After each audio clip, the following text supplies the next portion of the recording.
बिस्मिल्लाहिर्रहमानिर्रहीम। आपके इल्म में है कि मुसलसल बारिशों ने जुड़वा शहरों में लोगों के मामलात हैं बुरी तरह से ख़राब किए हैं। बहुत सी जगहों पे अमवात हुई हैं, बहुत से लोगों के घर बह गए हैं। इसी तरह हम एक कच्ची बस्ती में यहाँ पे मौजूद हैं जो एक नाले के किनारे बनी हुई है। ये आप देख सकते हैं, घर का सारा सामान बिखरा पड़ा है और इनकी यहाँ पे जो झुग्गियाँ बनाई हुई थी सारी गिर गई हैं।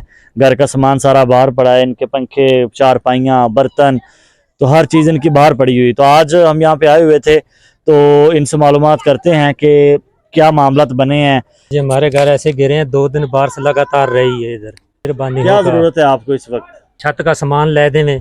इनका कहना है जी कि हमारे लिए अगर छत का बंदोबस्त हो जाए तो हम ये दोबारा से अपने घरों को तामीर कर लें। इंशाल्लाह जी आपकी पैगाम अपने दोस्त बाप दोनों तक पहुंचाएंगे और इंशाल्लाह जो भी तामन होगा हम कोशिश करेंगे कि अपनी तरफ से आपको ये चीज़ बनवा के दी जाए। बहुत शुक्रिया, जज़ाकल्लाह खैर।